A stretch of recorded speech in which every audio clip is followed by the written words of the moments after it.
આંતરરાષ્ટ્રીય હિન્દુ પરિષદના અધ્યક્ષ ડોક્ટર પ્રવીણ તોગડિયાએ ભરૂચની મુલાકાત લીધી હતી, જ્યાં તેઓએ હિન્દુ સુરક્ષા અને સમૃદ્ધિના મુદ્દાઓ પર ભાર મૂકતા અનેક મુદ્દાઓ પર ચર્ચાઓ કરી હતી। ખાસ કરીને તેઓએ આંતરરાષ્ટ્રીય હિન્દુ પરિષદ, રાષ્ટ્રીય બજરંગ દળ, રાષ્ટ્રીય મહિલા પરિષદ સહિતના સંગઠનો દ્વારા હનુમાન ચાલીસા કેન્દ્રોનું અભિયાન વધુ તેજ બનાવવામાં આવે તેવું આહવાન કર્યું હતું। ડોક્ટર પ્રવીણ તોગડિયાએ જણાવ્યું હતું કે પ્રત્યેક ગામ અને વિસ્તારમાં દર મંગળવાર તથા શનિવારે સાંજે હનુમાન ચાલીસાના પાઠ થાય તેવા કેન્દ્રો શરૂ કરવામાં આવશે।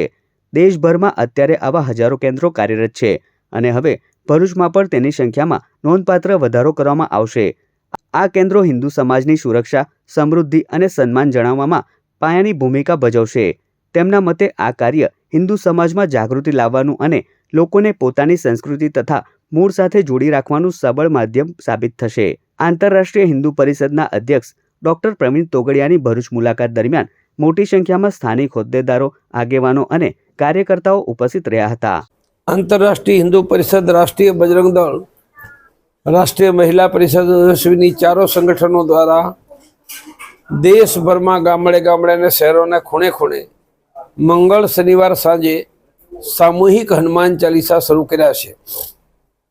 આ હનુમાન ચાલીસાની મદદથી લગભગ 1 કરોડ કુટુંબ, એક હનુમાન ચાલીસા 100થી વધારે કુટુંબને એમના ઘરની અંદર રોગ મુક્ત રહેવા માટે શું કરવું, સુખી થવા માટે શું કરવું એ સમજાવશે અને એની ટ્રેનિંગ આપશે અને આનું બહુ મોટું અભિયાન અમે દેશમાં શરૂ કર્યું છે।